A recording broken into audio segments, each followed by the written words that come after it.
അസ്സലാമു അലൈക്കും. മലപ്പുറം ജില്ലയിലെ പൊന്നാനി ചെറിയ മക്ക എന്നാണ് അറിയപ്പെടുന്നത്. മതവിജ്ഞാന കേന്ദ്രം എന്ന നിലക്കും അനവധി പള്ളികളുടെ ആവാസസ്ഥലം എന്ന നിലക്കുമാണ് ആ പേര് വരാൻ കാരണം. പൊന്നാനിയുടെ മറ്റൊരു മുഖം ഇവിടെ ധാരാളം മൗലിദുകൾ ജന്മമെടുത്തിട്ടുണ്ട്. അതിൽ പ്രധാനം മങ്കൂസ് മൗലിദ് തന്നെ. പകർച്ചവ്യാധി വ്യാപകമായപ്പോൾ അതിനെ പ്രതിരോധിക്കാനായി നബി കീർത്തനം രചിച്ചത് ആദ്യത്തെ മഖ്ദൂം തന്നെയായിരുന്നു. കാലങ്ങളായി പൊന്നാനി ജുമാഅത്ത് പള്ളി കേന്ദ്രീകരിച്ച് ഈ മൗലിദ് ചൊല്ലിവരാറുണ്ട്. അതാണ് പൊന്നാനി മൗലിദ് എന്ന് പറയപ്പെടുന്നത്.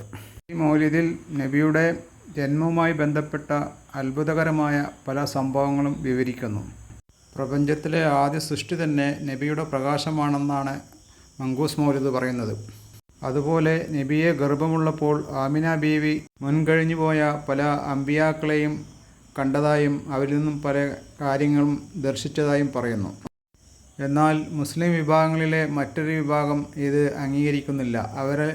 ഇതെല്ലാം ദുർബലമായ സംഭവങ്ങളാണ്, അടിസ്ഥാനരഹിതമാണെന്നെല്ലാം പറയുന്നു. ഏതായാലും സുന്നി മുസ്ലിങ്ങളിൽ ഇന്നും മങ്കൂസ് മൗലിദ് വ്യാപകമായ പ്രചാരണം ഉണ്ട്. തമിഴ്നാടിൻ്റെ കിഴക്കൻ പ്രദേശമായ മഹബർ എന്നറിയപ്പെടുന്ന ഭാഗത്തു നിന്നാണ് മഖ്ദൂമുമാർ കൊച്ചിയിലേക്ക് വന്നത്. അവിടെ നിന്നാണ് പൊന്നാനിയിലേക്ക് ഇവിടെ മതവിജ്ഞാനം പ്രചരിപ്പിക്കാൻ വേണ്ടി പൊന്നാനിയിലേക്ക് മഖ്ദൂമുമാർ വന്നത്. ഏതാണ്ട് 500 വർഷം മുമ്പാണ് പൊന്നാനി ജുമാഅത്ത് പള്ളി ഉണ്ടാക്കിയത്.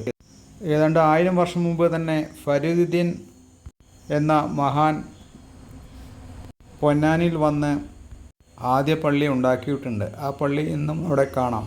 കേരളത്തിലെ മറ്റു മക്ബറകളെ അപേക്ഷിച്ചു പൊന്നാനിയിലെ മഖ്ദൂമുമാരുടെ മക്ബറ വളരെ വ്യത്യസ്തമാണ്. അവരുടെ മക്ബറ കെട്ടിപ്പൊക്കുകയോ എന്തെങ്കിലും പ്രത്യേകമായ സവിശേഷതകളോ ഇല്ല.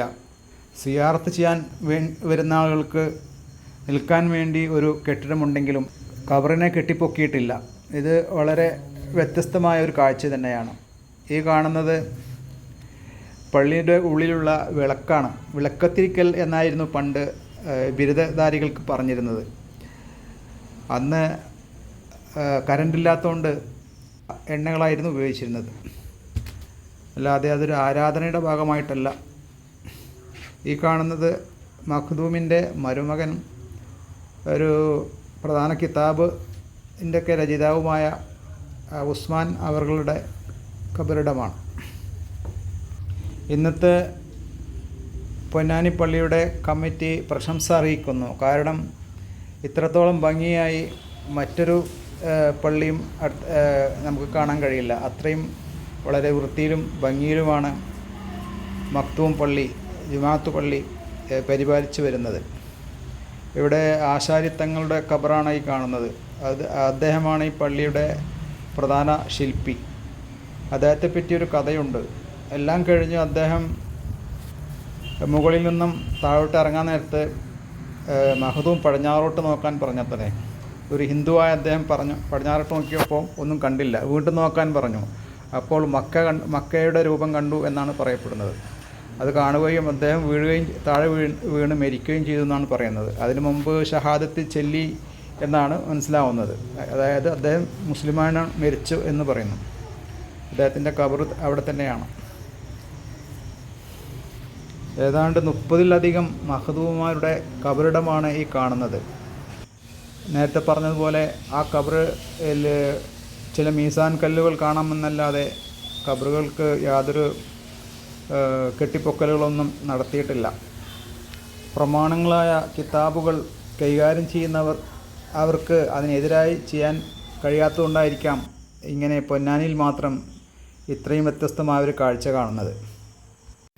മങ്കൂസ് മൗലിദിൻ്റെ വിവർത്തനം പൊന്നാനി പള്ളിയിൽ ലഭ്യമാണ്. അതുകൂടാതെ പൊന്നാനിയും മഖ്ദൂം എന്ന ഒരു ചരിത്രഗ്രന്ഥവും ഇവിടെ നിന്ന് ലഭിക്കും. ഈ വീഡിയോ പൊന്നാനി മൗലിദുമായി ബന്ധപ്പെട്ട ചില പരാമർശങ്ങൾ മാത്രമാണ്. പൊന്നാനി പള്ളിയുടെ ചരിത്രം വളരെ ബൃഹത്താണ്. അത് മറ്റൊരവസരത്തിൽ പറയാം ഇൻഷാ അല്ലാഹ്.